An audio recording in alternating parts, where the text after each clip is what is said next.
mag-labor nang hindi pa umaabot sa 9 months na pagbubuntis? Bago kasagutin, ang kasang ito di para sa mga future din na. Nasana! Over naman sa reference. So, ano na nga? Posible ba? Yes na yes for you. And that's what they call preterm labor!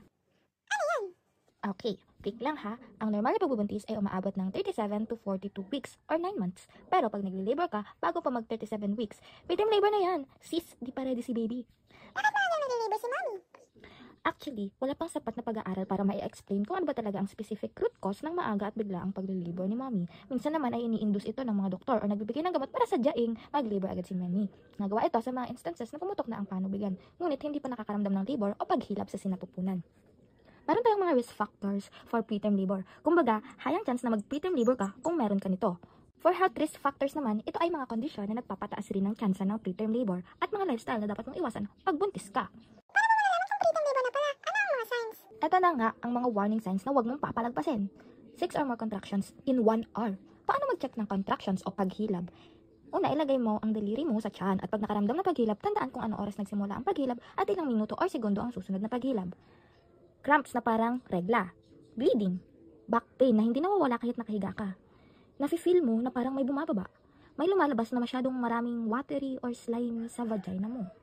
Maternal instinct mo or gut feeling mo na parang may mali talaga. Pag naramdaman mo yan, hindi ka away ate. Itawag na kay doc. Eto agad gawin mo, ha? Una, empty your bladder, umihi ka muna.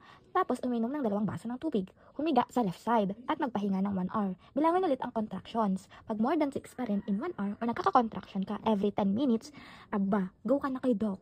Preterm labor is confirmed through assessment and laboratory diagnostic test. If confirmed na talaga na nagpe-preterm labor ka, ikakabit ka sa monitor para makita kung gaano kadalas contractions mo at kung normal pa ba ang tibok ng puso ni baby. Maaaring saruhan ka, bigyan ka ng magnesium sulfate, gamot ito para mapakalma ang contractions mo. Kasi as much as possible, pipigilan natin mag-labor ka dahil hindi pa ganun ka-develop si baby. Magbibigay din sa'yo ng steroids or corticosteroids. Gamot din ito para sa lung development ni baby. Antibiotics if nalaman may infection ka at a-advisean ka ng bed rest if na-manage ang preterm labor mo. However, there are instances na distress na talaga si baby dahil sa sunod-sunod na contractions mo at kung umabot ng 160 BP ang pataas ang heart rate niya, ay kailangan na niyang lumabas at pwede kang mag-undergo ng cesarean section dahil hindi favorable ang normal delivery sa ganitong case dahil mas delikado at mapapakomplika lamang ang kondisyon mo at ng anak mo.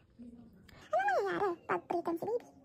Kapag nanganak ng maaga, don't panic. But no, nakakailanganin ng extra care ni baby. Ang mga preemie babies ay mas delicate kasi hindi pa sila fully developed. Ibig sabihin, mas mataas ang risk nila sa mga complications tulad ng breathing problems, feeding issues, hindi pa nila kayang sumipsip ng gatas, very low birth weight o masyadong maliit na timbang, mga less than 2 pounds. Ang normal kasi ay timbang na nasa 5.5 pounds.